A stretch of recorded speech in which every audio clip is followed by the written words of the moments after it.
Welcome to our YouTube channel. Here we dive into fascinating events, intriguing facts, and the rich tapestry of India's history, all in both English and Hindi. एक पौराणिक युद्ध क्या आप जानते हैं कि पृथ्वीराज चौहान ने अफगान शासक शहाबुद्दीन मोहम्मद गौरी को हराया था।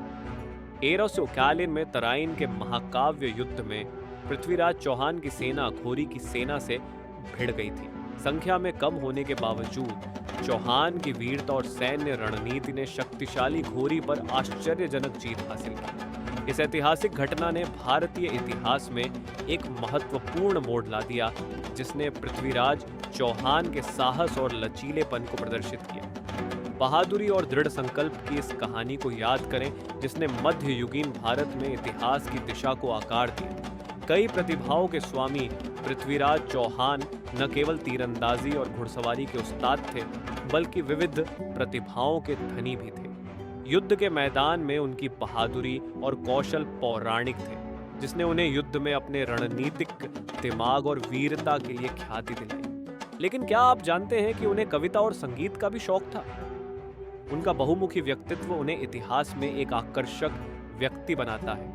पृथ्वीराज चौहान की विरासत कौशल, साहस और रचनात्मकता का मिश्रण है। दिल्ली के अंतिम हिंदू राजा पृथ्वीराज चौहान दिल्ली की गद्दी पर बैठने वाले अंतिम हिंदू राजा थे।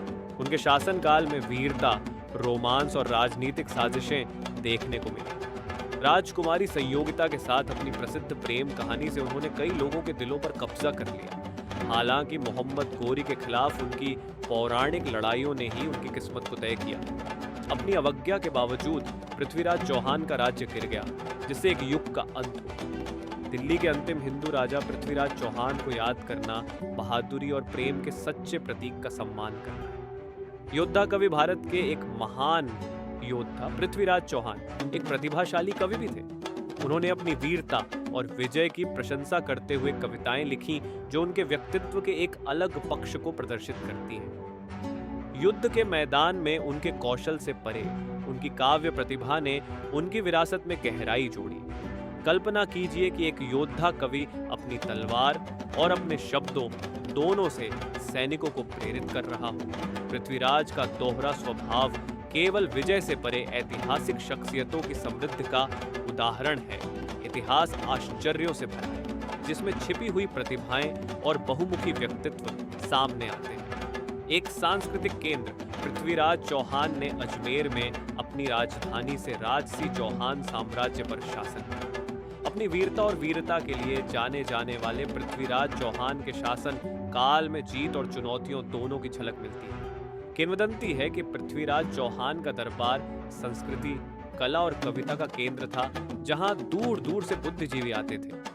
अपनी सैन्य शक्ति के बावजूद पृथ्वीराज चौहान को अपने प्रतिद्वंद्वी मोहम्मद गोरी सहित कई दुर्जय विरोधियों का सामना करना पड़ा।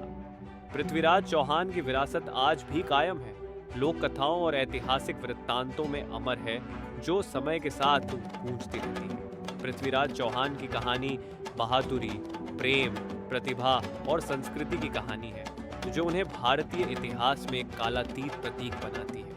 उनका जीवन और विरासत हमें प्रेरित करती है, हमें ऐतिहासिक शख्सियतों की समृद्ध और बहुमुखी प्रकृति की याद दिलाती है।